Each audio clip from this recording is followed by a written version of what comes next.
اچھا ہمارے ہاں ہم یہ دیکھتے ہیں کہ کسی کے پاس اگر حکومت وقت کی بات کر لیں، کسی کی بات کر لیں کہ ایک خزانے کی کنجی آ جاتی ہے، تو اس میں ہم بہت دفعہ سنتے ہیں کہ کرپشن ہوتی ہے، اس کا ناجائز استعمال ہوتا ہے۔ میں چاہوں گا کہ پچھلے وقتوں میں جن کے ہاتھ میں خزانے کی کنجی ہوا کرتی تھی وہ کیا کیا کرتے تھے اور کیا اپنے لیے استعمال کرتے تھے؟ شریف بھائی، بڑی خوبصورت بات، حضرت ابو بکر رضی اللہ تعالیٰ عنہ جب خلیفہ بنتے ہیں، یاد رکھیے جو خلیفہ اور جو آج کل کے جو گورنمنٹ آفیسر، اس میں زمین آسمان کا فرق ہے۔ آج بنتے ہیں ووٹوں سے، خلیفہ چنا جاتا تھا اور خلیفہ کا فیصلہ ہوتا تھا، بالکل، اور وہ خلیفۃ الرسول ہو تو پھر تو شان ہی ظاہری الگ بات ہے۔ تو حضرت ابو بکر رضی اللہ تعالیٰ عنہ جب اپنے گھر آتے ہیں تو گھر میں بہت ٹائم بعد کھانے کے بعد ان کی بیگم ان کے لیے ایک میٹھا کھیر بنا کر لے آتی۔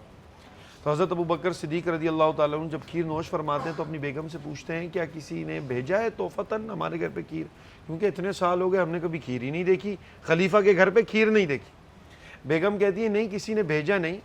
میں جانتی ہوں آپ میرے شوہر ہیں، آپ کو میٹھا پسند ہے، کھیر پسند ہے۔ جو خلیفہ وقت کی سیلری ہے اس وقت، اس سے اس زمانے میں اٹھنی کہہ لیں کچھ بھی، ایک منیمم میں اٹھنی بچا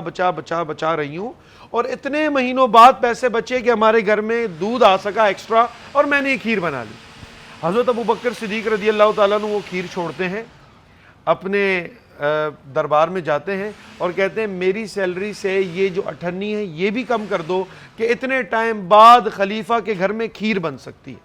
یہ ہے عدل کا معیار، یہ ہے حضرت ابو بکر صدیق کے عدل کا معیار۔ جب خلیفہ بنتے ہیں تو سب کے سامنے آ کر یہ کہتے ہیں، آج کو میں آپ کو تو میں ہمیشہ اسٹوڈنٹس کو کہتا ہوں، میں کہا وہ تو چھوڑو جو پرائم منسٹر بنے، پریزیڈنٹ بنے، گورنر بنے یا کچھ اور بنے، یقین کریں آپ اسکول میں کسی بچے کو ہیڈ بوائے بھی بنا دو نا تو اس کی بھی آنکھیں ماتھے پہ آ جاتی ہیں کہ بھائی میں ہیڈ بوائے بن گیا ہوں، میں مانیٹر بن گیا ہوں۔